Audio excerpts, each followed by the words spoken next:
The family came to me, it's a true story, all my stories are true, and the son was in the basement with his friends, smoking cigarettes and smoking weed. And the smoke goes up, you know how that is, and the mother is an asthmatic. Now, on the one hand, we need her to live, because we need her for the end of the story, to walk her son down the chuppah. On the other hand, what are we supposed to do? Tell him, like the world says, you can't smoke in the house, right? Interesting, one of the pshatim that we know that Yitzchak was blind is from the smoke of the Avodah Zarah, from Esav's wives, Goyish wives doing Avodah. Why didn't he have a big sign, no smoking in the house? So we have tried this, and it's proven. We have a huge success rate of kids quitting this stuff by embracing it. And the world just, if you don't meet the parents and you don't get the data, it sounds totally insane.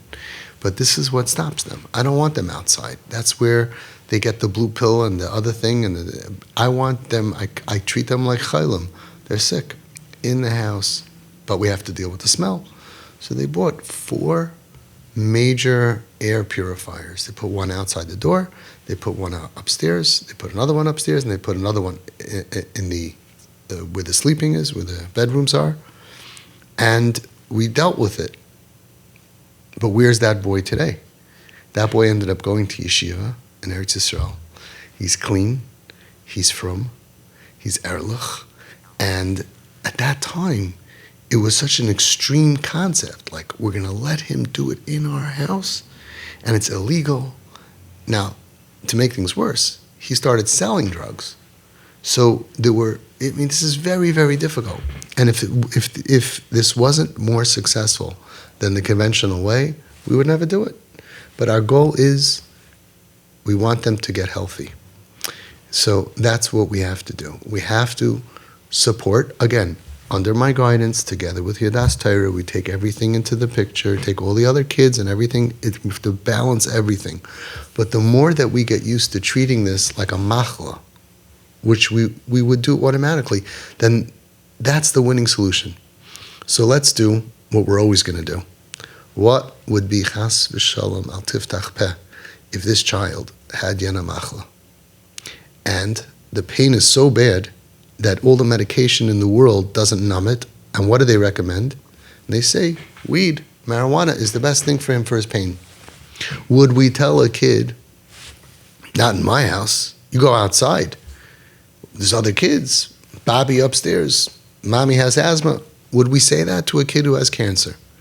And the answer is absolutely not. But what about all the other problems? Find solutions. I look at this the same way. The kids smoking weed in our group are not doing it for fun. They're doing it to numb their pain. Their pain that other people stab them. They have sicknesses.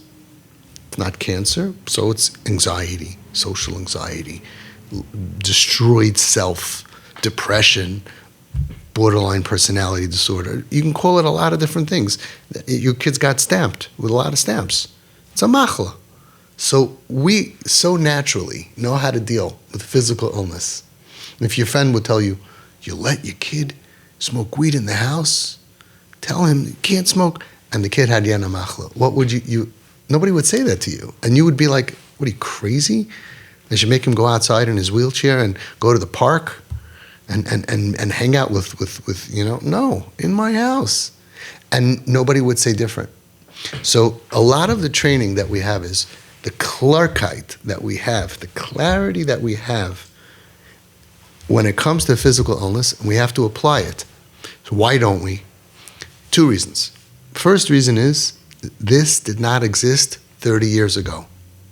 This didn't exist when we grew up. We understand cancer. We understand physical illness very well. Jews and physical illness, we're the best. We're the best. If your son had colitis or whatever, you would be a mumcha.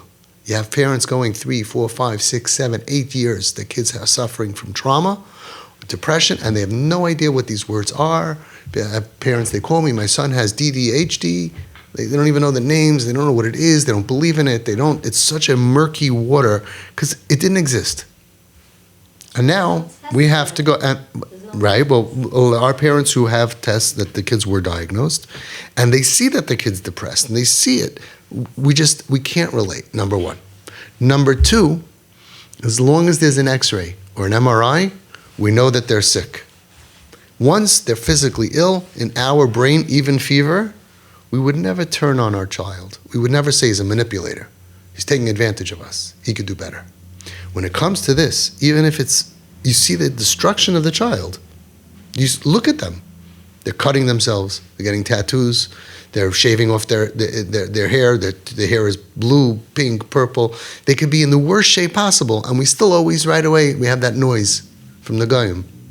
He's a manipulator. Don't give in. You're going to let him do that, he's going to get worse. You're going to give him money, he's going to get worse. You give him money? How could you give him money? He's going to get worse. And my experience, his experience with these kids is mamish nothing further from the truth. They're not manipulators, only when they feel hated and misunderstood. They're not taking advantage of anybody. They're not trying to suck everything out of you. They're trying to survive. And when you have mommy and tati who trust you, I believe in you, you need this. We have parents who today, I'm talking about so many, who today their kids are clean.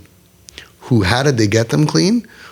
Because while they were supplying the bong and supplying and telling them in your room and doing everything I told you with the air purifiers and the filters and treating them like a chayla, that there were times that the kid was visibly upset about something and the parents would say, I think you should go outside and smoke up. I see that you're in pain. And the kid feels understood. The kid feels understood the same way we would do it naturally. A kid has cancer and the chemo is terrible and ripping the kid apart and he's in so much pain. We would say, I think you should go out and I think you need to smoke up. I see you're not well. We have kids who don't sleep. Do your kids sleep? So rare. Most kids don't sleep. Every teenager, what's the big thing about being a teenager? Sleep. And our kids in pain don't sleep. They have nightmares. They moan at night. They groan. They're not healthy. So we say, I see that you really need this. And there's such a relief that they have inside of them. You understand me? You don't look down at me? You believe in me? And that's the game changer. That's the game changer. It's less pain inside their brain. They feel more supported, and then they can fight all these battles that they have to fight.